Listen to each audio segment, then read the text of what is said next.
刘工，早。早。刘红还在那情绪里面没出来吧？肯定的。你说好端端一个儿子就没了，连个传宗接代的人都没有了。我有时候特别想劝劝他，但是那话呀，又不知道该怎么说。行，申处，你先忙，我回办公室啊。哎，申处，早。走了。申处长在301的人缘还不错嘛。申处长是301的老人了。红队，我看他岁数也不大呀，比我爸可小多了。301的前身啊，是三岛造船厂下属的船舶工艺技术开发研究所。建国以来，申处长一家老小全部在这个厂里工作。后来随着时代的变迁，造船厂没有了，但研究所却保留了下来。后来更名为301。申处长的成长史，就是301的成长史。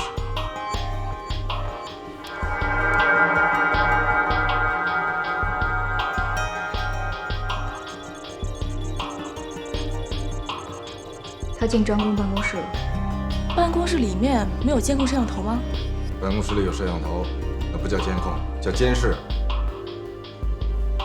无论鉴定结果是什么，都已经确定了，硬盘内容是海默化数据，而这些数据1个月之前就被盗，只能说明301内部出了问题，而我们就是要找出这里面的问题。张工。哦，申处。哎，打搅您一下，我这里有块硬盘，你帮我看看。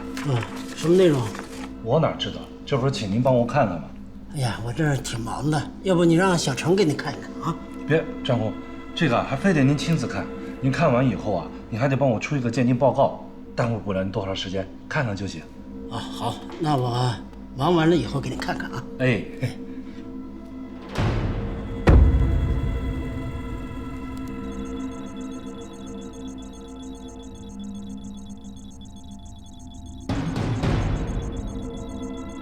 刘静去张工办公室了。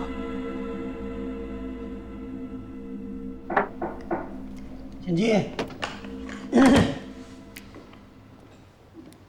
哎，刘工。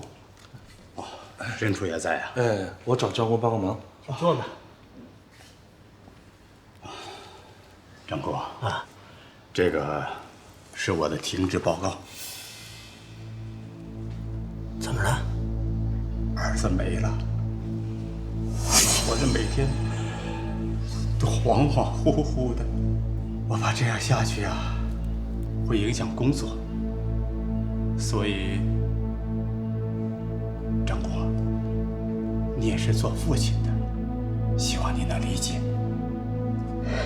刘工啊，我特别能理解你，咱们是多年的老朋友，从朋友的角度来讲呢，我尊重你的决定。但是从工作上来讲呢，还有半个月，咱们的总装就要下水了。从一开始，海龙号的动力系统都是你负责。我希望你能把这半个月坚持下去。坚持？我每天都在坚持啊！每天，我和老伴儿在吃饭的时候，看着那个空空的位置。看着3双筷子成了2双，我就跟老伴儿说：“咱儿子今天不回来吃饭了，明天回来。”就这样，日复一日的，我每天装着跟没事人似的，白天上班，晚上我就回家安慰老伴儿。我也知道，就算我这样，总有一天会坚持不下去的。这一天，那就是过年呐。我们家的团圆饭再也吃不成了。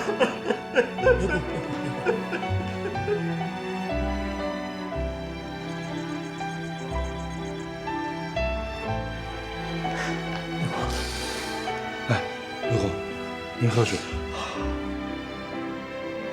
我也是垂暮之年了，真不知道这以后的日子该怎么过。老张啊，你就批了吧。不能签。刘公，你要现在不工作，你回家能干嘛？你还不成天琢磨这事儿？你出不来，你老伴儿也出不来啊。刘公，沈处长说的对呀，这时候你得有个精神寄托。事已至此啊，我特别希望你跟你的老伴儿能够一天天的好起来，坚强一些，一切都会过去。坚强。我真的快受不了了。我就先回去了。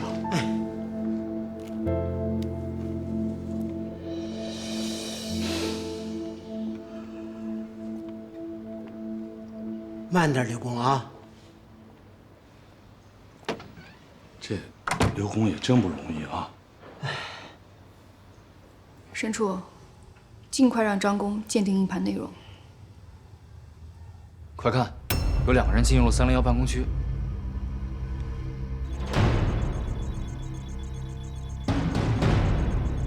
这是谁呀？办公室副主任龚怀远和他的部下小李。这个龚怀远不就是商菲菲她老公吗？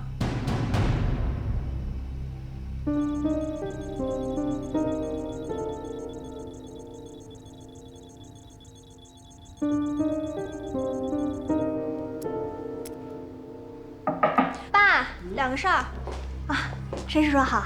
哎，你好。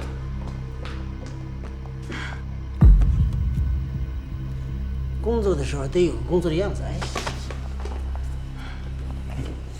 张工，我妈让我提醒你吃药。知道了。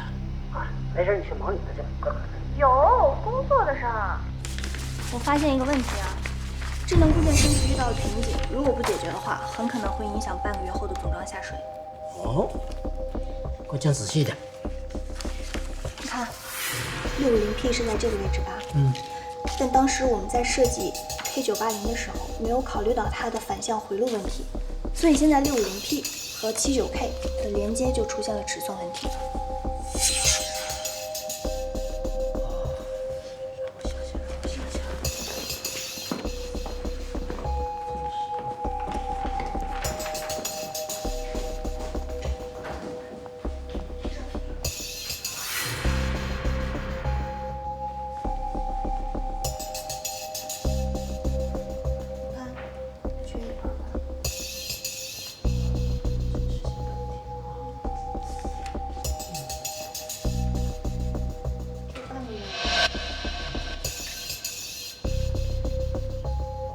张工现在很忙，能否等他忙完了，我就马上让他鉴定数据？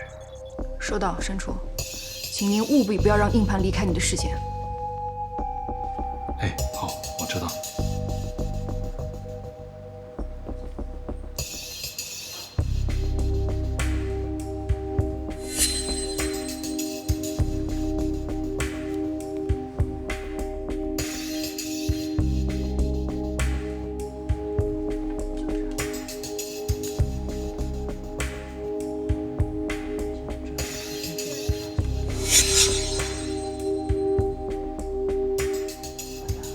行，小李，那你去吧。行。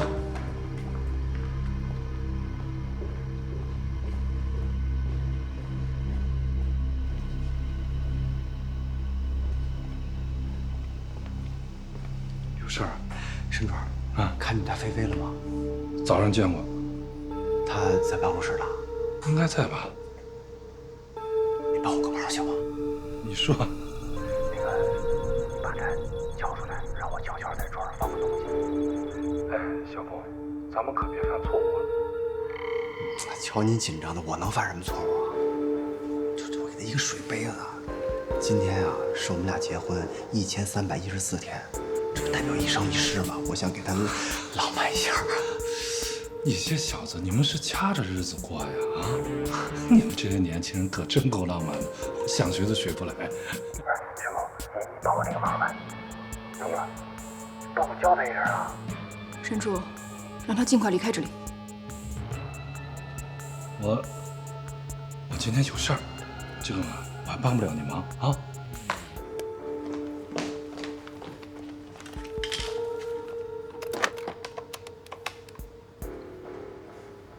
上官，哎，到办公室来趟。哎，好嘞。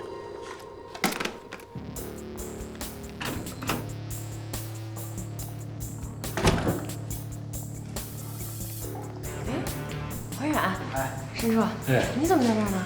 我来抓个东西。张总找我有事啊，我再给你打电话。好的。菲菲姐，知道问题了，智能模块出现了系统冲突。啊？怎么会这样呢？我不知道，看我系统。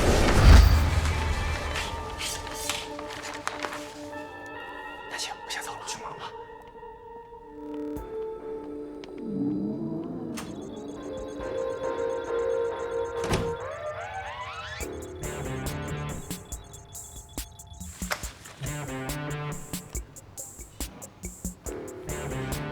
申处，让张工先鉴定完硬盘的数据内容，再去忙别的事儿。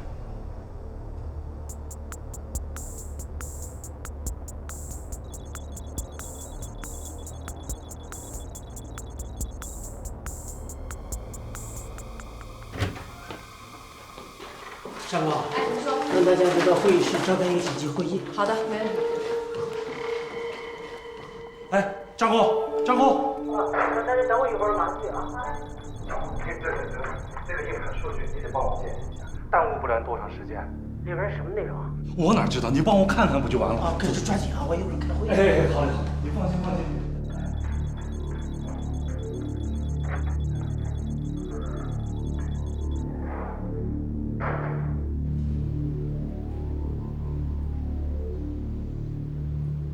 申处啊，什么意思啊？怎么？这个盘里面什么都没有，是空的。空的？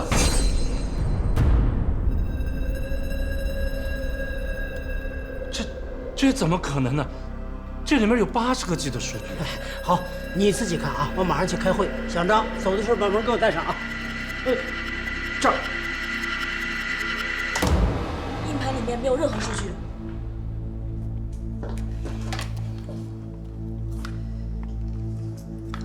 申处，这不是我交给你的那块硬盘。你给我的就是这个呀？我交给你的硬盘上面有我们局里鉴定科的备案条码，这块硬盘上什么都没有，硬盘被调包了。我一直盯着他的，他就在张夕阳的办公桌上，没人动过呀。先不要慌，这么短的时间内，硬盘应该流不出去。这样，先不要惊动大家，把整个监控区封锁起来，不要让任何人离开。好，我这就去办。我去看一下。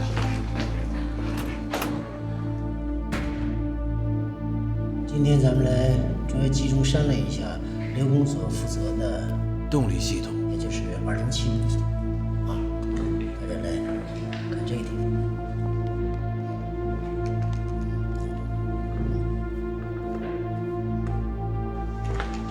叶组长，已经吩咐下去了，封锁了办公区，谁都不准离开。趁着办公区的人都在开会，先对办公区进行排查，就以301安全设备检测为理由，安排咱们的人进入301。好。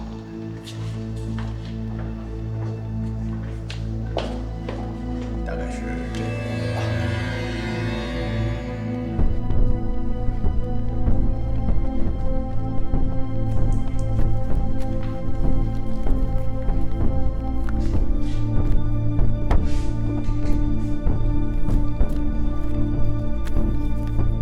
大家仔细找，任何一个角落都不要放过。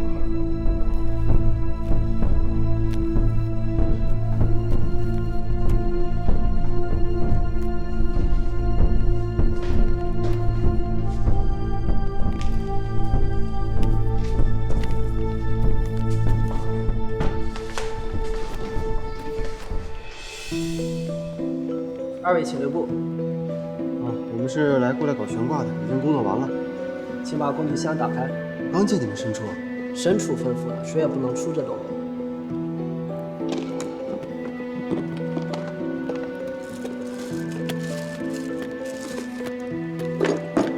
不好意思，请配合我们工作。这是干嘛呢？搜身呢？我们是办公室的。小弟，配合着工作。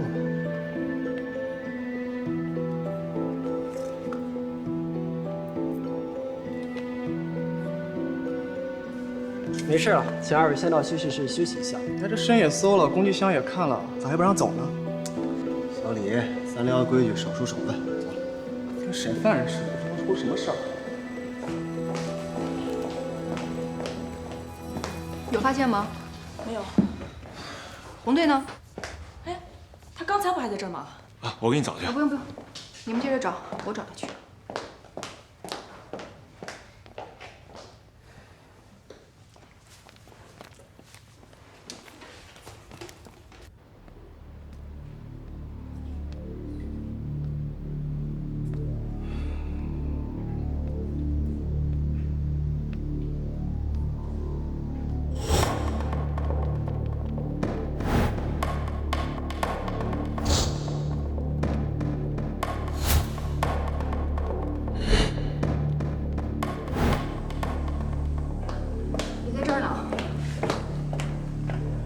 发现吗？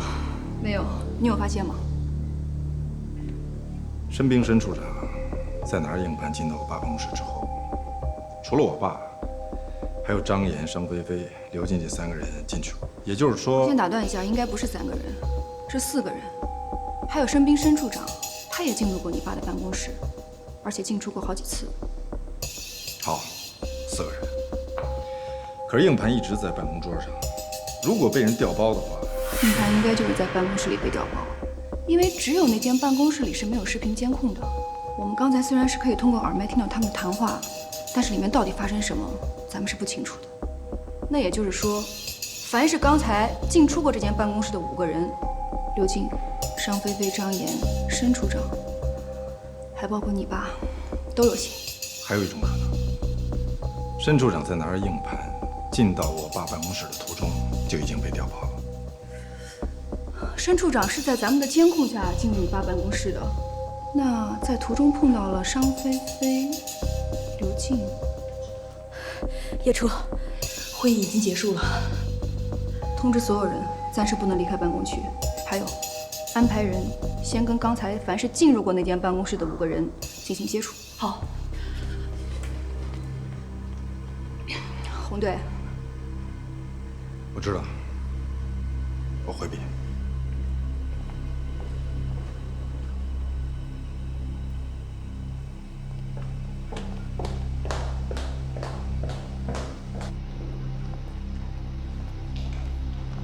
这是干什么呀？请您在这儿先坐一会儿。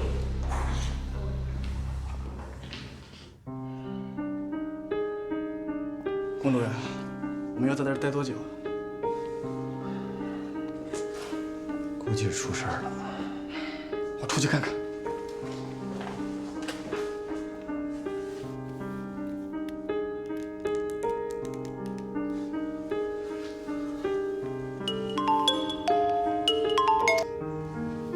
你好，黄远。我刚开完会，有事回家再说吧。好，挂了。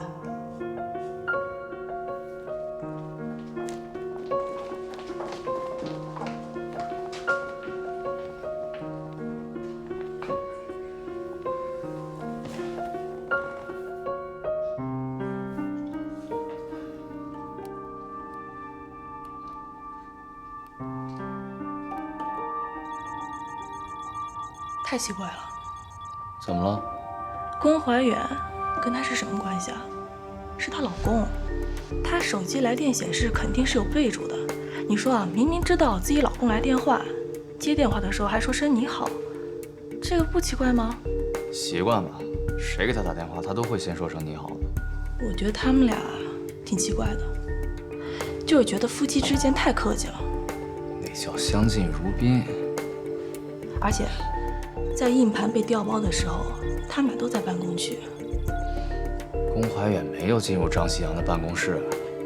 那也有可能是提前先沟通好的嘛。哎，那要这么说，申兵的嫌疑也大。硬盘是交给他的，他是经手人。行了，你们俩别瞎分析了。这5个人都到位了吗？申兵还没到。今天办公室的人会多一些，主要是检查301的安保系统和门窗的安全。啊，可301还不安全，那还有什么安全的地儿？例行公事，配合一下。少秋，我这样说行吗？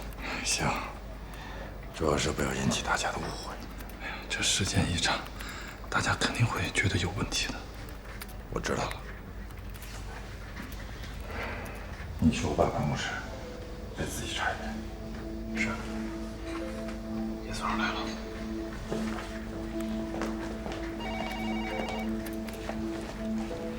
申处长，您也是硬盘的经手人，所以请麻烦跟我过去一下，配合一下我的调查。嗯，好。走吧。嗯。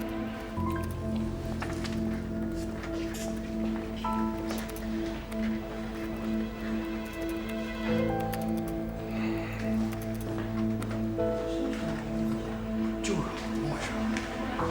什么事情啊？开始吧。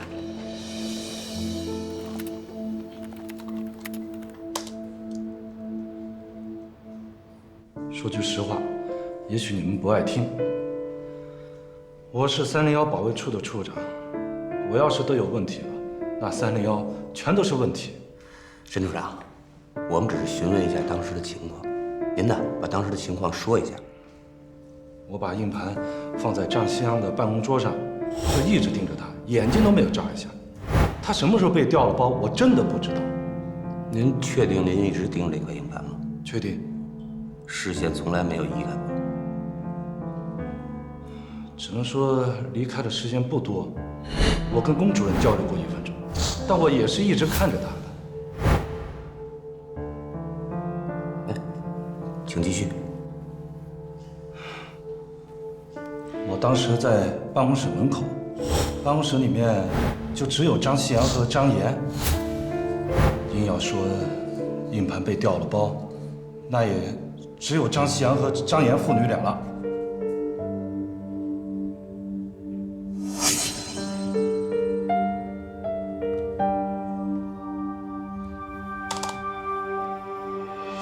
打开的时候，我看到的却是一个空硬盘。申处长给我的时候也没说硬盘里什么内容。还有半个月，总稿就要下水了。现在出了一点问题，要立刻去解决。我不明白，为什么现在在这个硬盘上去浪费这么多时间？硬盘？我好像记得办公桌上是有那么一个硬盘啊，里面是什么呀？跟我有关系吗？还是跟301有关？不会是丢了吧？我没有看到什么硬盘。当时张工叫我去他办公室，是他给我打的电话，然后他说项目上有些问题，所以我的关注点都在工作上面，就没有看到什么硬盘。硬盘？哪有什么硬盘呢？我没硬盘，我心力憔悴，我想休息了。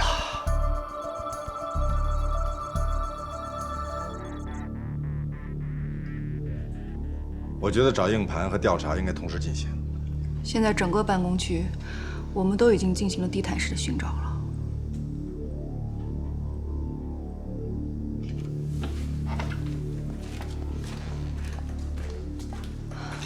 跟我来一下。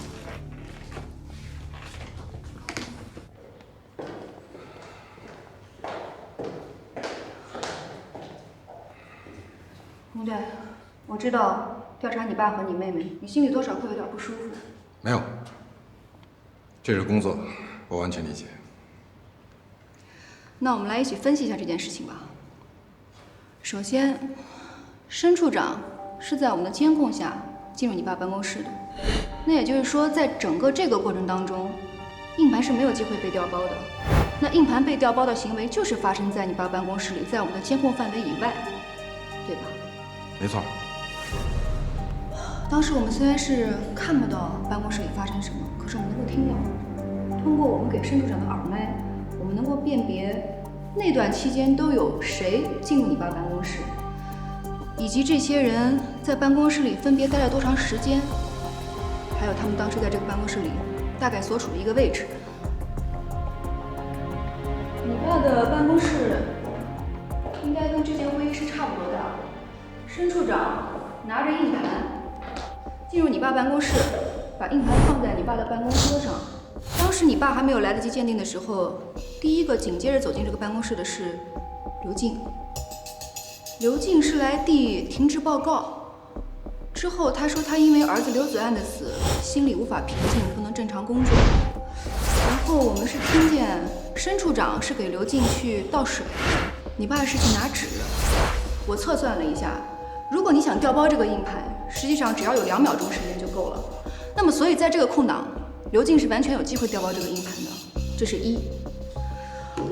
第二，紧接着走进这个办公室的是你妹妹张岩。张岩是来给你爸送药，送完药之后，跟你爸讨论了一下海龙号目前所遇到一些困难。这个时候，他们好像是摊开了一张图纸，而申处长正好在这个时候偏离了视线，跟门外的龚怀远有了一个短暂的交流，这个交流时间是超过2秒钟的，所以你妹妹也是有嫌疑的。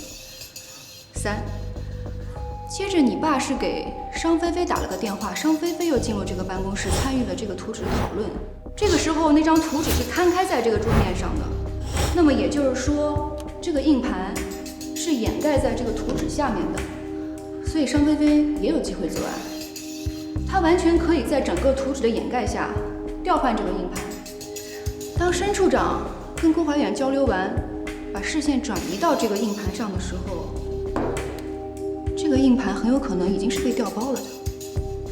那对这名申处长你怎么看呢？这个办公室在我们的监控范围以外，你爸还有申处长，他们其中任何一个人，只要有2秒钟时间，都可以调包硬盘，所以他们俩也有嫌疑。不错，分析的可以说是滴水不漏。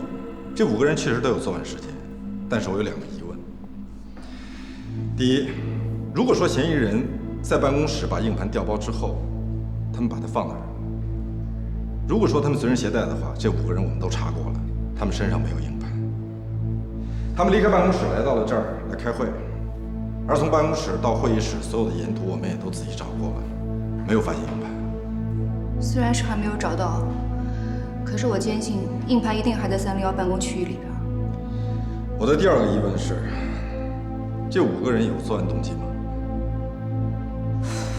这是我接下来调查的方向。叶组长，还有2个小时就到了301的午休时间了。现在整个办公区封锁，所有的办公人员不得离开办公区。你想过这将会给301带来多大恐慌吗？这又将会给即将总装下水的海龙号带来多么不堪的后果？你想过没有？我尽量2个小时之内解决这件事儿，行吗？我再重申一遍我的观点：找到硬盘，不给301带来恐慌，这比什么都重要。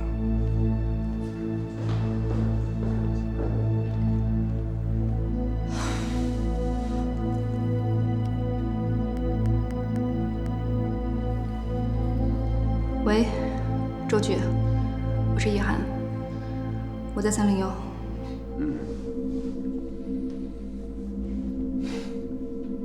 行了，我知道。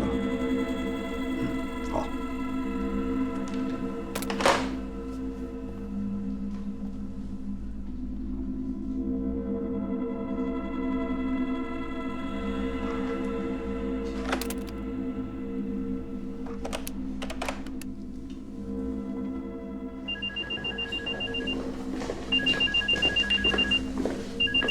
怎么了？不接啊？周局的电话，我知道他要说什么。出什么事儿了？没什么。我爸的办公室找过了吗？找了，还是没有。我去看看，帮我盯着点儿。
给我锁上，就说没看见我。好。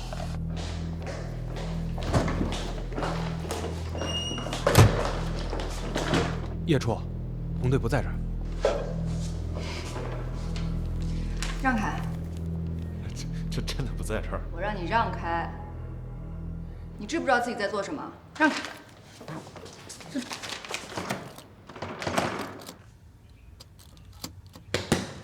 红队，把门打开。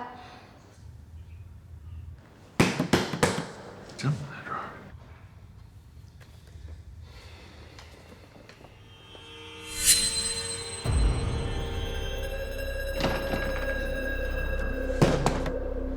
把门打开！你到底在里边干什么呢？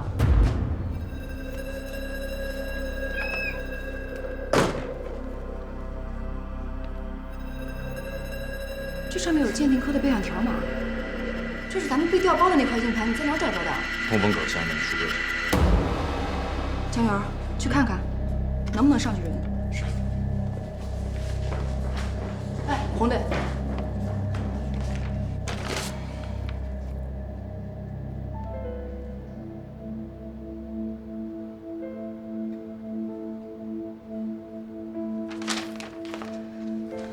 不好意思，都是为了工作，你也别为难我。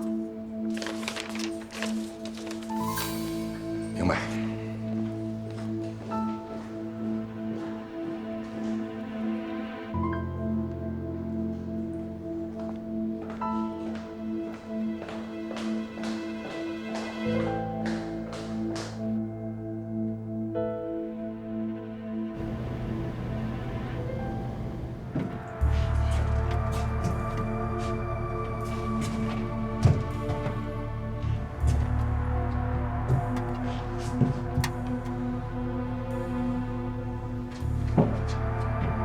谁呀？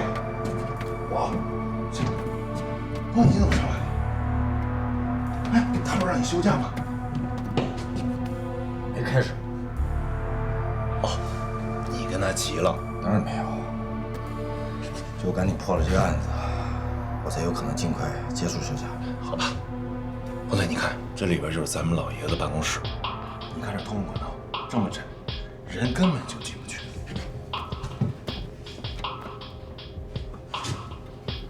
您就别琢磨了，那么窄，人猫进去还差不多了，并且是通管道1米多长，手臂根本就够不着。可是这儿看不到办公室里面，而且有排风扇挡着。所以说嘛，人通过这通风管道调取硬盘的可能性不大。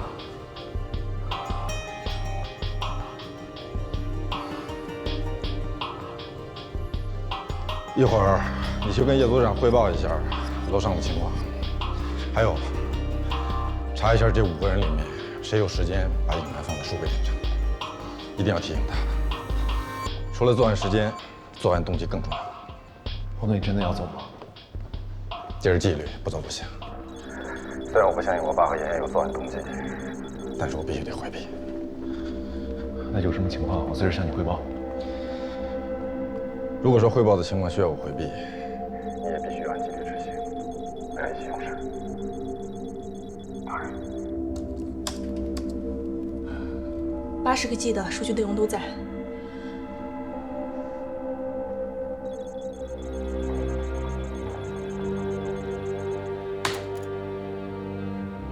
小伟，别换了，我们都看到了。红队现在不是应该离开301了吗？红队离开之前，当然要交代一下工作了。行了，别说了。我不是说，现在5个嫌疑人里面有2个都是红队的家人，现在必须要避嫌。行，当我什么都没说。好了，都别说了。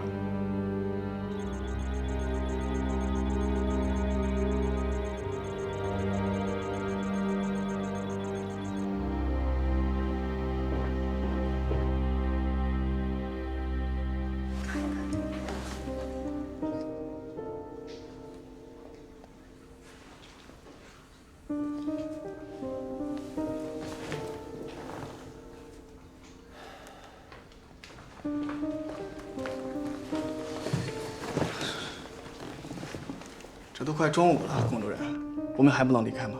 到底发生什么事了？配合工作嘛，是吧？那也不能不让吃不让喝呀。哎，少秋，你怎么也来了？跟你们一样，配合工作。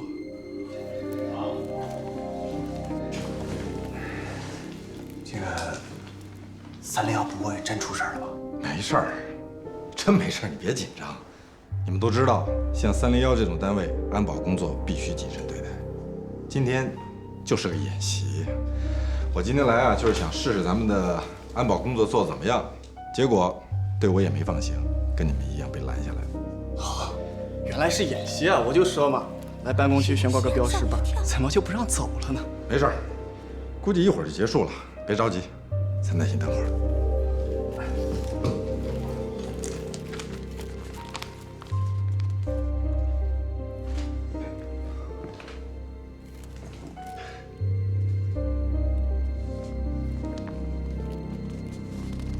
这么说，人到楼顶夹层掉爆硬盘的可能性几乎是没有的。确实是这样，太窄了，小孩进去都难，更何况距离排风扇有1米多长，成年人的手臂根本就够不着。看来掉爆硬盘的人还是在那5个人当中。聂总长，现在已经中午了，而且我们硬盘已经找到了，我们是不是应该通知下去，解除对301办公区的封锁？是。焦远，红队跟你说了什么？他说硬盘是在书柜顶上找到的，这5个人谁有时间把硬盘放在书柜顶上呢？而且他让我提醒您，找到嫌疑人的犯罪动机很重要。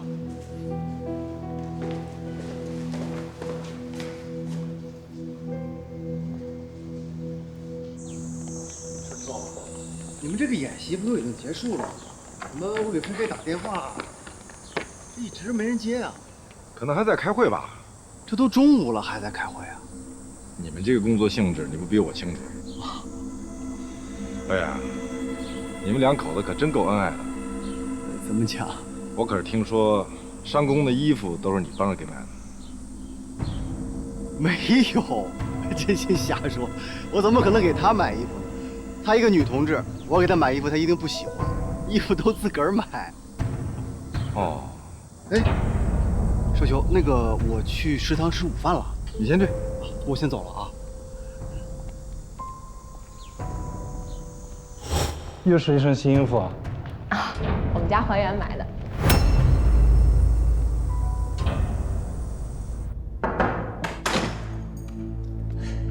陈州，咱们赶紧吃饭啊！哎呦，出那么大个事儿，我哪还吃得下呀？您啊，您还是吃点吧，咱这下午还得继续呢。还继续啊？哎，您吃着吃啊，别凉了。快吃啊！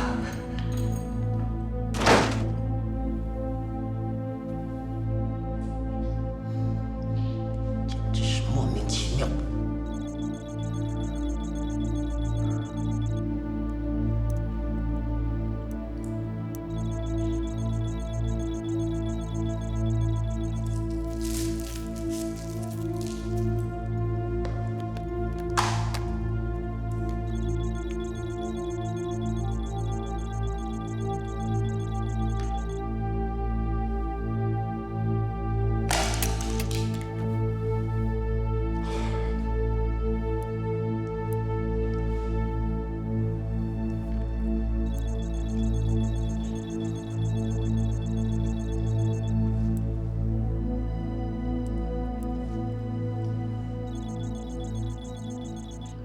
5个人都问过了，一无所获。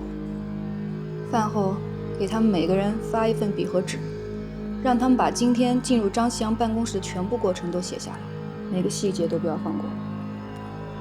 反正不管怎么说，硬盘是在张夕阳办公室里面找到的，出入他办公室的就这5个人，一定就是其中一个把硬盘调了包。硬盘最后是在张夕阳办公室的书柜顶上找着的。嫌疑人没有带走硬盘的原因，应该是没有足够的时间。如果说调包硬盘需要2秒钟的时间，那把硬盘放到书柜上，起码再加上3秒，那就是说，调包硬盘的整个行为，嫌疑人至少需要5秒钟的时间。将硬盘放到书柜顶上，这不是一个小动作。首先要把手举过头顶。当时办公室里应该有别的人，这么大的动作一定会被发现的。如果是女孩的话，一定得踮着脚才能够到书柜顶。踮着脚？哎，对，今天张岩穿的是高跟鞋，尚菲菲穿的是平底鞋。穿什么不重要，重要的是他是怎么做到的，他是怎么争取到这5秒钟的时间的。咱们得让申处长再给咱们重新捋一遍。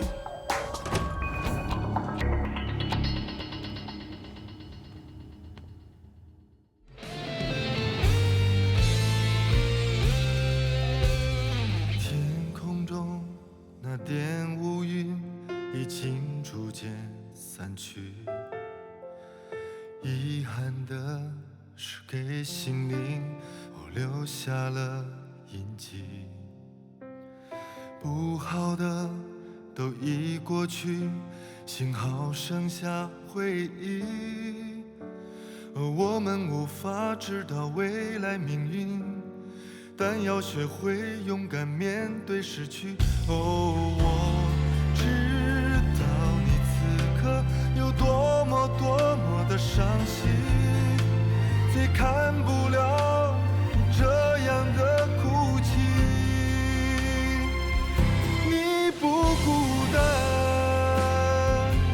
我的心有你的一半，不用说话，我也看得见你的伤疤。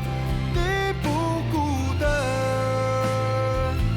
快把眼前的泪擦干，忘掉昨天带给我们那点黑暗。抬起头看看天空。